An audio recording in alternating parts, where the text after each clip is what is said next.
All right. So welcome back to Happy Hour with Heather and Guest. This is episode 6. Yes, we're on episode 6 now. Okay, yeah, I just wanted to confirm. I probably should have confirmed that before I started, but that's just not how I roll. So we're joined, it's me and Heather, that other dude, Andrew, and Heather, and we're here for some mirth and some music and some movies and a bunch of other things that start with the letter M. Magic, majestic. I could keep going. Yeah. But today I had suggested that we listen to a group called Cloud, which I discovered recently is from Pittsburgh. They are an instrumental for the most part. I think one of the songs that we're going to talk about has vocals from a guest vocalist, but the rest of them are all instrumental. And then we're going to switch things up for our second category as we've done the last couple of times. And we're going to talk about two bands who have since split, but whose music we did and still enjoy. And that's a group from Portland called Troll, and a group, I believe, from South Dakota named Egypt. So looking forward to that. Am I right on South Dakota? North Dakota. Yeah, it was one of the Dakotas. Yeah. Okay, yes. No aspersions meant to be cast, but North Dakota. And then we have our movie recommendations for you. So I'm certainly looking forward to getting into this today. This was one of my, Heather and I typically take turns with suggesting bands to listen to. So this was my turn, and I'm looking forward to it. Let me just pull out my notes, and we can. All right. So we can kick things off with an album called Indeterminate. And we have... It's funny because I handwrite my notes and... Gotcha. Well, I'm like that's old school. Yeah, I think part of it is that it's my teaching from the last couple of years and having everything on, all the students would do everything on computers. And I said, therefore, I would do everything on. So just having, notes on the computer seems to be the way that I go. But yeah, it's another way that we attack the same thing from different angles. So the first album, Indeterminate, and we picked 2 tracks. Well, you had, I think, first picked the tracks. I had seconded these as the tracks that I wanted to go into. The first was Indeterminate from the album Indeterminate. And I wrote down rainy and ominous with some finger picking that I really enjoyed. And then I said drums give it kind of a military feel. I felt like it was some sort of armed forces type event that was happening with the drums. And then at about 3 minutes, 20 seconds. So this was a long song, definitely more than 10 minutes, I think. At about 3:20, the guitar kicks in. No vocals. I wrote moderate tempo, atmosphere, no overpowering riff, and then boom, it hits you with the riff. And I wrote, it felt like a soundtrack type song. Like at some point I'm watching a movie and that's an Indeterminate kicks in at like a crucial moment in the movie. And then the last thing I said, tapestry.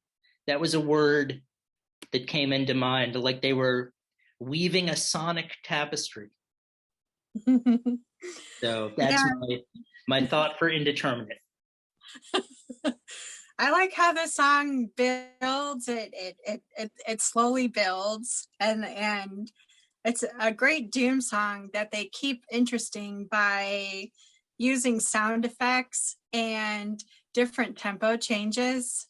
So that's what I liked about it. And you're right, it like, you know, when everything just kicks in, you know, it's a lot of fun. I definitely agree. Yeah, there's a build up to it that I really enjoyed. And then sort of the bottom falls out and it just sort of cascades into this one, you know, I'm going to echo my own, I'm going to quote myself and say into a nice woven tapestry, a nice sonic tapestry. And that'll bring us to the next song on the list for Indeterminate, which is Desert Weed. And I wrote, I think I probably meant to be a little bit more sophisticated, but I wrote drums and sounds, vocals, great riff, and then I wrote phased out vocals, stoner riffy. I'm gonna doff my cap to that. Stoner riffy on a cross-country driving expedition, possibly motorcycles. Some progressive switches, and I said solo based on the riff's melody, kind of. And then I said the song breaks apart into the stratosphere. Just to give all of you out there watching and or listening, I was not under the influence of either drugs or alcohol when I took these notes. It may seem like that, but that was just what the song did to me. And that's how I described it. So yeah, I'm just going to harken back to some of my favorite stoner riffy on a cross-country driving expedition, possibly motorcycles. I feel like I'm the woman in Pee-wee's, the medium in Pee-wee's Big Adventure, who tells him that his bicycle is in the basement of the Alamo. I mean, what am I even talking about? Some stoner riffy, possibly motorcycles. I sound like I should have been on something.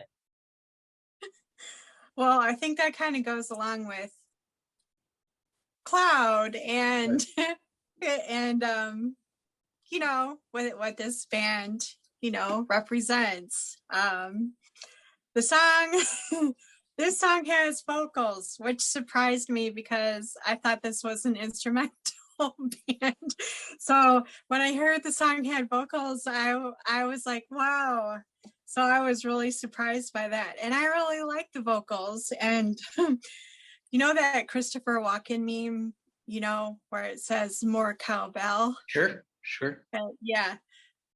I want the meme, you know, have a meme, more vocals, because I'm on camp vocal. So more vocals. Gotcha. Well, if the members of Cloud are listening and you're interested in recording music with vocals, you get a big thumbs up from Heather. So, but yeah, I think that was a unique addition. You know, the rest of the album was certainly instrumental, but it was nice to sort of change it up. And yeah, that's just how the song affected me to such a point that I felt like I was under the influence of something based solely on what I wrote.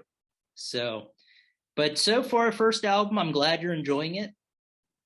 I'm certainly enjoying it. And again, you know, a lot of time in this genre, you don't necessarily find instrumental bands. You know, a lot of time, I think maybe with progressive metal, you'll find instrumental bands. You know, certainly Kenneth Prouty is a phenomenal instrumental musician. But typically, I don't really know so much doom or slow tempo stuff that tends to be instrumental. So that's one of the reasons why this hooked me. Next up, we were going to listen to Deus Ex Machina, which is the name of the album. And for those of you out there who don't know what a Deus Ex Machina is, it's something in film or fiction or literature, which it's essentially like, I believe it's Latin for the machine of God, where whatever the problem is magically taken care of. we were when I was taking classes for creative writing, we were always told you don't want to have a Deus Ex Machina. It's sort of like a cheap kind of thing. But with regard to the song and the album, I think it really comes off well.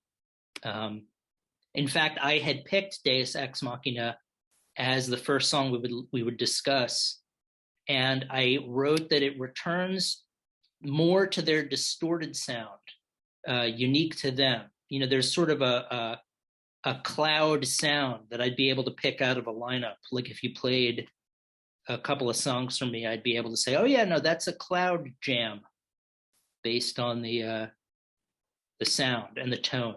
And I said loud. I don't even know what this means. I said loud, quiet, loud. So I guess they inverted the kind of Pixies, Nirvana, quiet, loud, quiet formula. But then I just wrote second act.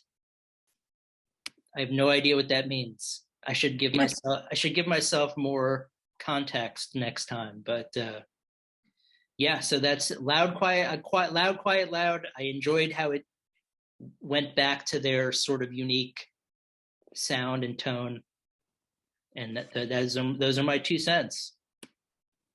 Yeah, lots of different guitar sounds. Great guitar work. I also really enjoyed the drumming, especially at the beginning and then towards the end.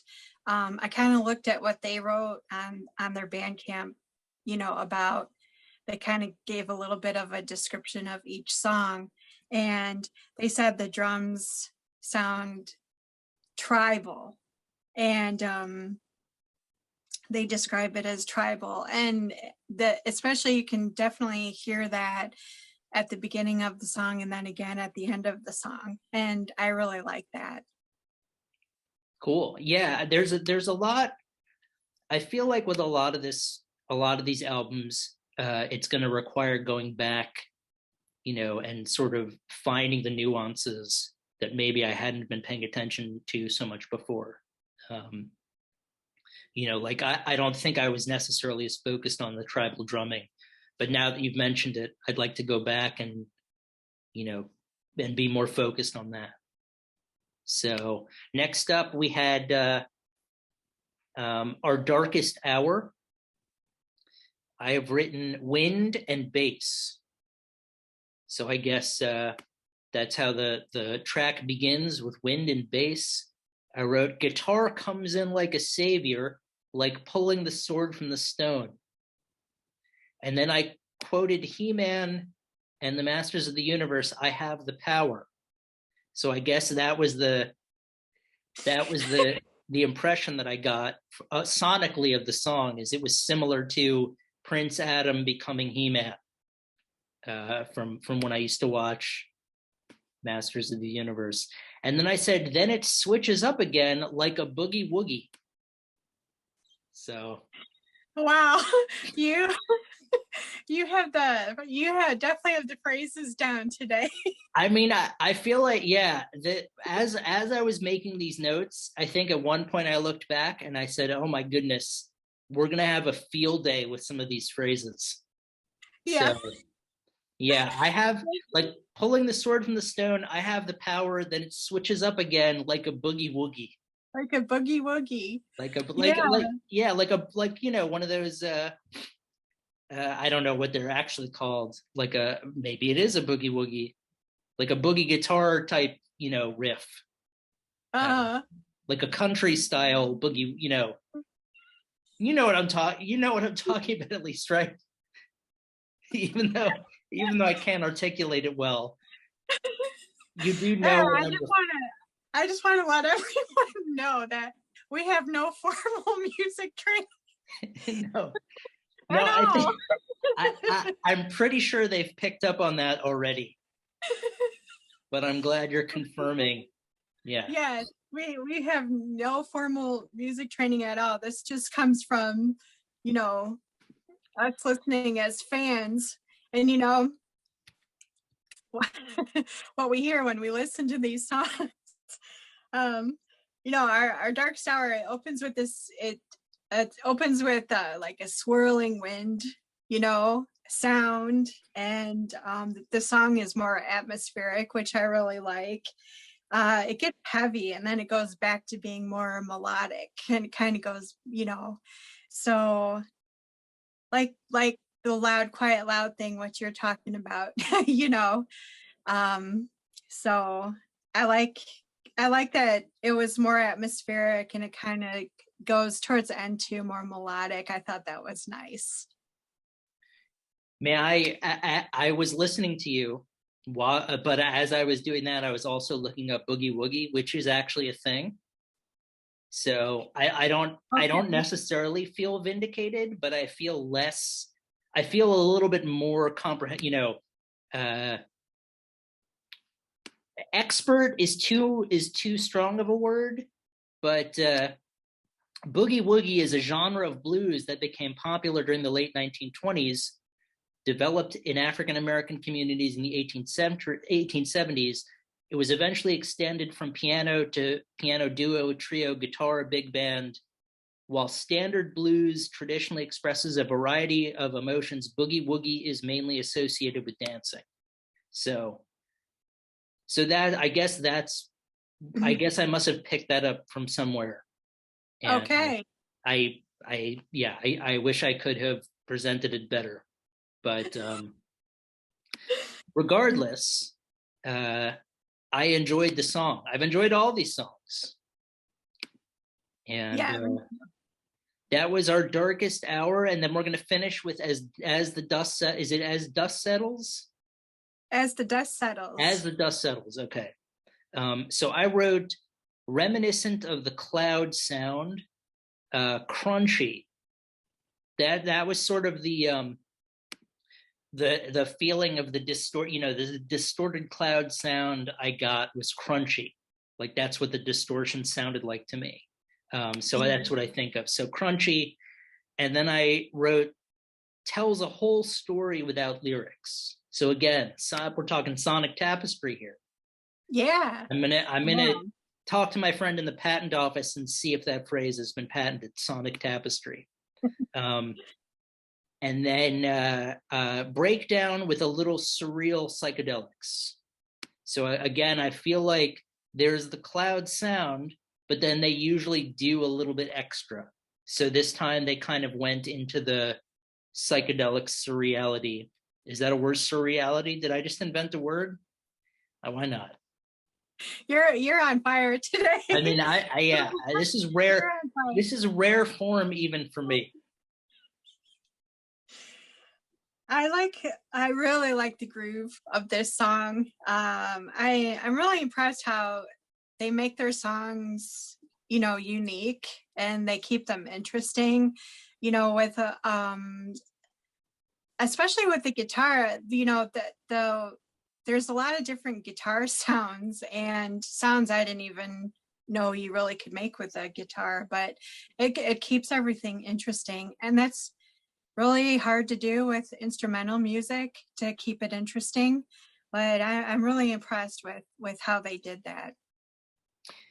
I would agree. I would certainly agree with you. It's difficult, I think, sometimes to, unless you're like a jam band or, sort of a jazz improvisational influence, it's difficult to keep someone's attention just playing Doom instrumentally. And they do a magnificent job of that. The last song we were going to talk about is a song called Grim Reefer, which they released on an EP. And this was actually the track that got me hooked on Cloud. This is how I discovered them during one of my YouTube spelunking into the depths of the interwebs missions back in like 2015, I think, maybe, where right after I had moved back to the US. And I remembered, and I think I found the same video, and it's from 2015. So I'd been here for a year already, but it's of a skeleton putting up two fingers, and it looks like the skeleton's covered in a blanket, and I wrote the quintessential Cloud song, in my opinion. Trademark sound, great playing. Yeah, I mean, this is what sort of lured me in. The visual of the skeleton, uh, and the song. So that's what got me sort of interested in pursuing more albums from them. So this is one I knew that I wanted to have in our discussion. It's been a while since I've heard you say depths of the interwebs. Yeah, well, that's an old phrase from A Fistful of Faceful. Yeah, it's been a while since I've heard you say that. Grim Reaper, I love the title. I mean, who wouldn't? If you don't know, if there's anyone watching that doesn't know what Grim Reaper means, it's someone who smokes a lot of pot. There's also a wrestler named Grim Reaper, which I thought was pretty funny. This song to me, it was like kind of like a jam session, like an instrumental jam session, and which I thought was pretty cool.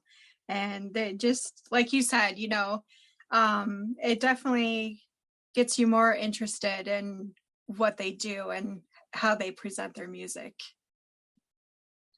Yeah, I mean, this was the one that sort of I heard, and I remembered. I think I had been watching a while back an interview with Scott Ian from Anthrax, talking about when he was growing up, getting into metal, and seeing an Iron Maiden album for the first time, and seeing Eddie, their mascot, and thinking, okay, that's what the music should look like. And when I saw the album, the video cover for Grim Reaper, and it was the skeleton with the holding up, at the time I thought it was spinning the record on its finger. I think after looking at it, he's just giving the sort of the V sign. But I just remember thinking, okay, that's what this should look like. And it is the sort of, like I said, the quintessential Cloud, kind of the way they construct a song, that tone that they're able to get. It had all the elements in it, and immediately I was captivated. So yeah, cool. So yeah, I would recommend definitely check out all the bands we've talked about in the first 6 episodes, because they all bring a lot to the table here. And again, if you're looking for great instrumental or not, doom, then Cloud is a band for you. And that segues into the next category where we're going to talk about bands who've subsequently split up, but whose music we really dug. And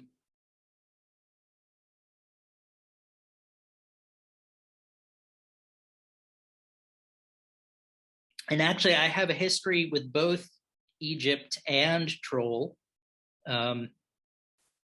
Egypt, I want to say I remember listening to Valley of the Kings.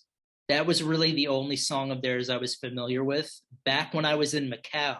So this is 2012. And I was just sort of doing the first spelunking into YouTube to find music from the depths of the interwebs, say it again. And I just remember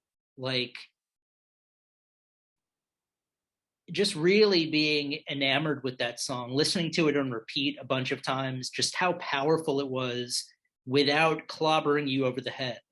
And I still remember the lyrics, "Erect a monument to me," and just the sort of the whole flavor of kind of Pharaoh and ruling the land. And just, I remember thinking, wow, I've really got to get into this band, because they had a great sound, great lyrics.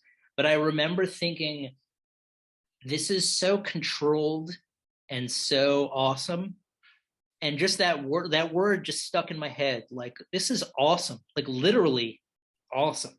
Like, I feel like I should bow down to this band and follow, erect a monument to them. And I actually didn't know that they had split up until you told me, until we were selecting bands for this. Yeah. So, That was sad. That was sad news. You know, when they announced that they were splitting up.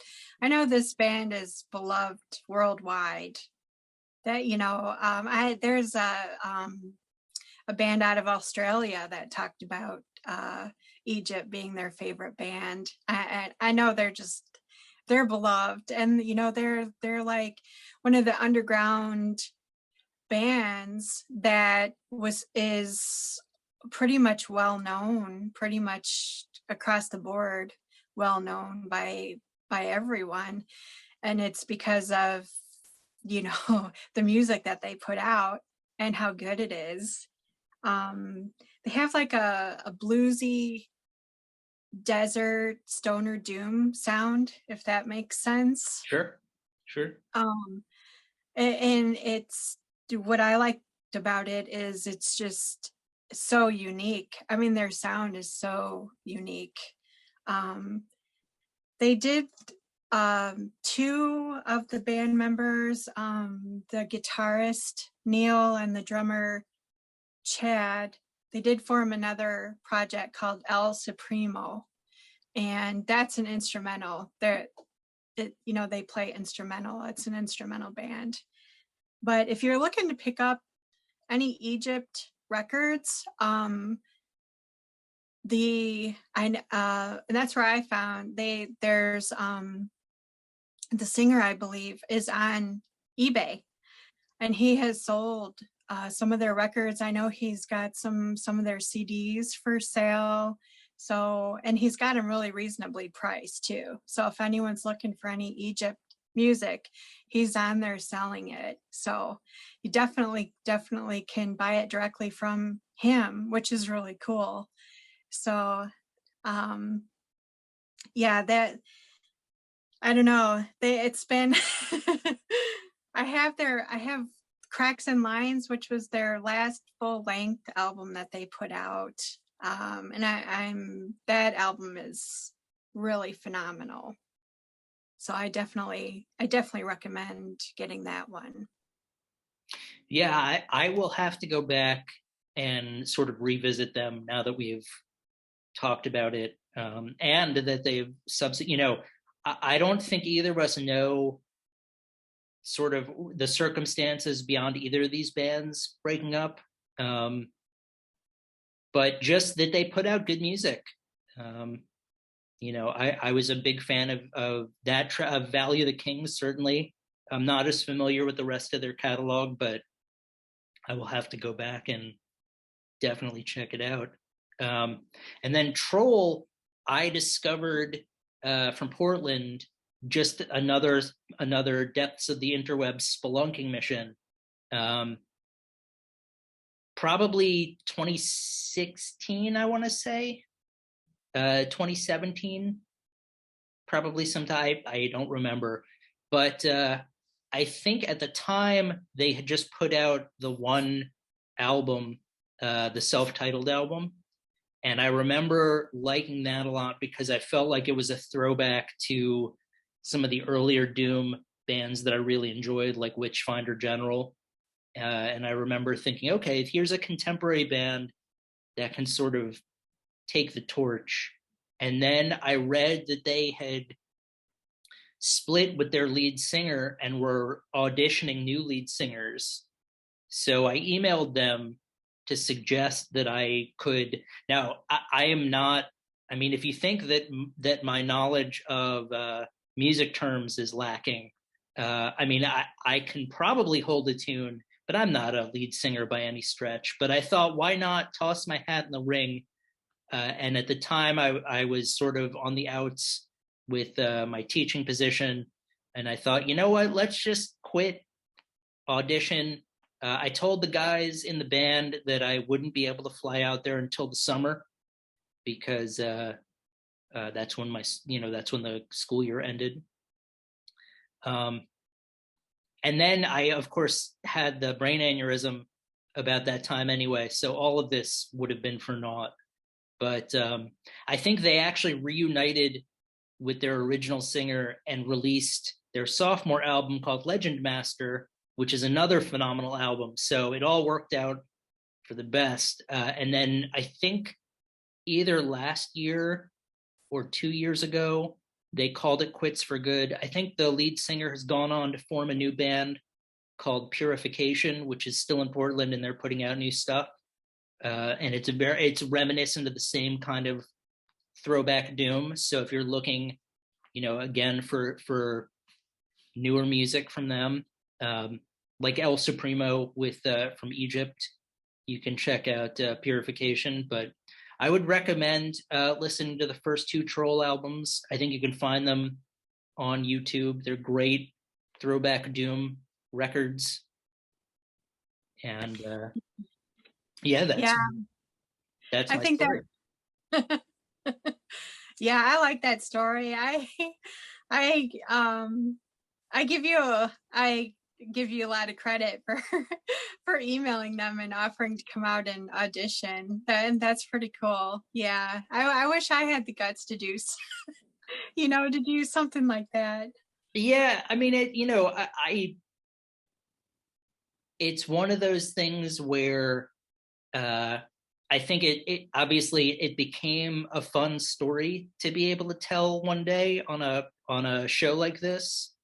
But I don't think I would have followed through on it, even if they had suggested I come out to audition. It was just sort of a lark.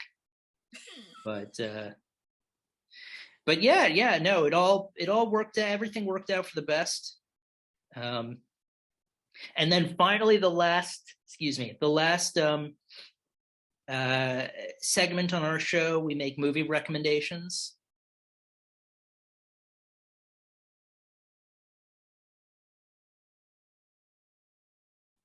So, Heather, you want to offer up your recommendation? My recommendation is Freeway, and Reese Witherspoon is in it before she got famous. Kiefer Sutherland is Bob. Brooke Shields is Bob's wife. Bokeem Woodbine is he plays Reese Witherspoon's boyfriend. There's also an appearance from the late Brittany Murphy. This movie got nominated for the grand prize at the Sundance Film Festival. It's a totally dark and hilarious retelling of like a modern day Little Red Riding Hood. My favorite part of the whole movie is when Bob comes to court and she's yelling at him, "Is that you, Bob?" And his wife is horrified and because of how he looks. It's hilarious. It's completely, the movie is so messed up, but it is very, very dark humor, and it's absolutely hilarious. This is like probably another movie that would be considered a cult classic. So I definitely recommend checking it out. Cool. Yeah, no, I've seen most of it. And I can echo all of your sentiments that it is a cult classic, very funny, very dark. I was going to recommend a film called It's All Gone Pete Tong, which is rhyming Cockney slang for It's All Gone Wrong. And the film is a mockumentary about a DJ in Ibiza who goes deaf and continues DJing. It's a really funny independent film with you might recognize a few of the actors and actresses from other things. I know that Paul Kaye, who's a stand-up comic who portrays the lead character, was in Game of Thrones a couple of the episodes, so you may recognize him. But again, another really funny sort of dark humor type thing that I would definitely recommend. It kind of went, I think it was 2004. It sort of went under the radar. But yeah, I had never heard of it before you had mentioned it.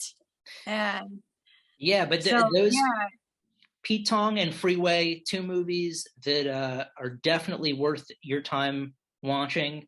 Both are really dark and really funny.